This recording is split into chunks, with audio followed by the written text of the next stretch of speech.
ሰላም ሰላም ናይ ሰላም ምድብ ቻናል ተኸታተልቲ ኣብ መላእ ዓለም ኩርናዕ ትርከቡ ሃሚንኩም ኣለይ ኣነ ሓፍትኩም ደሕናይ እግዚአብሔር ይመስገን። ሓደሽቲ ዝኾንኩም ላይክ ሸር ሰብስክራይብ ነገርኩም እተይ ቤተሰብ ትኾንኩም ድማ ምኽርኩም ተግሳጽኩም ኩሉ ግዜ ይፈለየኒ ናበልኩ እናለማዕንቲ ዘለኩም ድማ ጻኻራስቲ ከምቲ ኩሉ ግዜ ዘለኩም ድማ ስለ ዓዳይ ይኾነ ፍልይ ድበለ ዳኻትኩም ብዙሕ ትምህርቲ ትወስዱ ለኹም ድብል ስነ ጽሑፍ ወይ ደሞ ደስ በሃለትና ብጣዕሚ ኣሕዛነት ካብ ደሞ ኣስተማሃረት ዝኾነት ዛንታ ይሕዘልኩም መጽሓፍ ስለ ዓዲ ደሞ ትደልዩ ተሃለኹም ኣብ ኮመንት ጻሓፍለይልና ሕዘልኩም ክመጽእ እና ለማዕንታ ርእስተይ ግን ምስቲ ሞተች የሚል እዩ። ብጣዕሚ ብዙሕ ትምህርቲ ዝሓዘለ ስነ ጽሑፍ እዩ። ጽንዕኩም ጀመረ ክሳብ ጨርሽ ብትሕትና ትሰምዑኒ ጥይቕ ማለት እዩ። ሚስቴ ሞተች። ከባለቤቴ ጋራ በትንሽ ነገር ላይ ተከራከርን። አለመግባባቱ እየተካረረ ሲሄድ አንቺ እዚህ ቤት ውስጥ ከኔ ጋራ ኖረሽ ሆነ ሳትኖሪ ምንም የሚፈጠር ነገር የለም። አንዲት ሰራተኛ ባመጣ አንቺ ከምትሰሪው በበለጠ አስመራ ሁሉንም ነገር መስራት ትችላለች አልኳት። በጣም ያሳዝናል። እንባ ባቋረረ አይኖቿ አየት አደረገችኝ። ወደ ሳሎን ቤት አመራች። እኔ ወደ መኝታ ክፍሌ አምርቼ ተኛሁ። በነጋው ባለቤቴ ሞታ ተገኘች። የቀብር ስነ ስርዓቱ ከተፈጸመ በኋላ ከሚያስተዛዝኑኝ ሰዎች ጋር ሆነን ወደ ቤት ተመለስን። ለተወሰኑ ቀናት ሰዎች ከኔ ጋር ሳልጠፉ ምንም አልመሰለኝም ነበር። ከቀን ቀን የሚያስተዛዝነኝ ሰው እየተመናመነ ሲመጣ ብቸኝነት ተሰማኝ። ቦቱ የሚውጠኝ መሰለኝ። እንደምንም ብዬ አልጋዬ ላይ ገደም አልኩ። ባለቤቴ ትተኝበት የነበረውንም ቦታ ባዶ ሆኖ ሳገኘው ለመጀመሪያ ጊዜ የሐዘን ስሜት ተሰማኝ።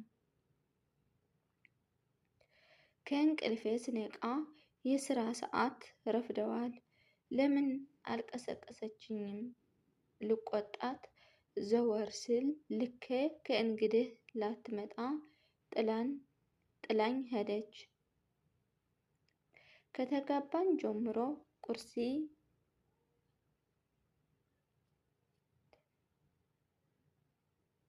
ቁርሲ ደርሰዋል እንዳይረፍድብህ እያለች ለስራ የምትቀሰቅሰኝ እሷ ነበረች።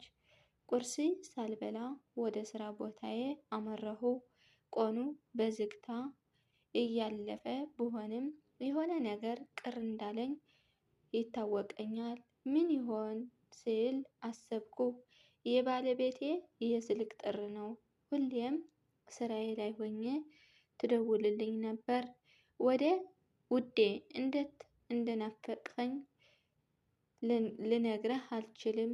ደግሞ እንዳትቆይ በጊዜ እንድትገባ ትለኛለች። እንዲህ ስትለኝ ልትቆጣጠረኝ ፈልጋ የመሰለኝ እናደድባት ነበር። ዛሬ ግን ድምጿ ናፈቀኝ። ሰዓቱ ደርሶ ወደ ቤቴ ተመለስኩ። ያን በር ላይ ቆማ በፈገግታ ትቀበለኝ ነበር። በሰላም ነው እንዲህ እያመሸኸው እያለች በፍቅር አይኔን ታይ ነበር። ዛሬ ግን ያ ነገር የለም። ብቸኝነቱና ጨለማው ያስፈራል። ኦ አምላኬ፣ ልክ እስከ ዛሬ በዚህ የሚያስፈራ በዝምታ የተዋጠ ቤት ውስጥ ብቻዋን ሆና ነበር የምትጠብቀኝ። ያን ፍላጎት እንጂ የሷን የኔን ፍላጎት እንጂ የሷን አንድም ቀን ከግምት ውስጥ አስገብቼ አላቅም። አሳዘነችኝ። ያን ነው ማሰብ የነበረብህ እንጂ ጊዜው ካለፈ በኋላ ማዘን ምን ይጠቅማል ስል ራሴን ወቀስኩ። አምላኬ በድያታለሁ፣ ይቅር በለኝ። በዚህ ሁኔታ ላይ እያለሁ ከፋኝ፣ ታመምኩ። ከአጠገቤ ሆና የምታበረታታኝ፣ በእጇ እያሻሸች ፍቅርን የምትለግስልኝ፣ የምታጽናናኝ፣ የምታስታምመኝ እሷ ነበረች። ዛሬ ግን የለችም። እንዴት ይከብዳል!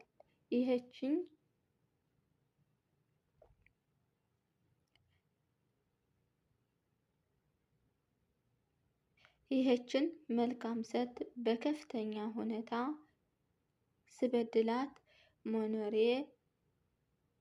ከነከነኝ። ራሴን ጠላሁ። ስቅስቅ ብዬ እያለቀስኩ እያለ ድንገት የኔ ወንድ ረፍደዋል ተነስ የሚል ድምፅ ከእንቅልፌ አነቃኝ። ልከስ ይህ ሁሉ ግድ የሚታየኝ በህልሜ ነበር። ተመስገን በስመ ስላሴ ስም ተመስገን። መጨረሻ እንኳን ህልም ሆነ።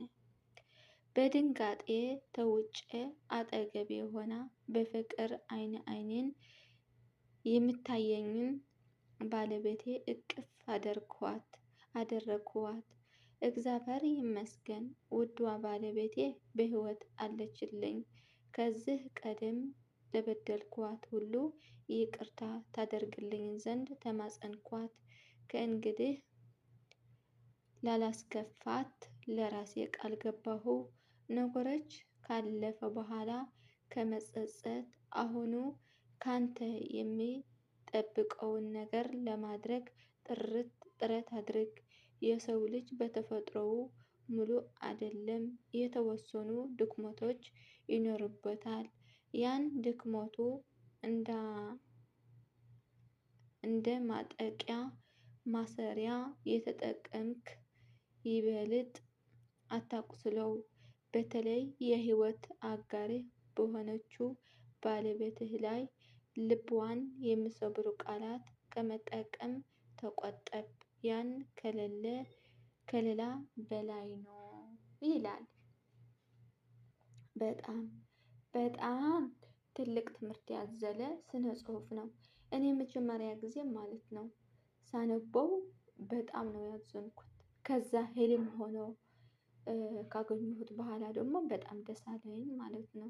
ስለዚህ ለሁላችን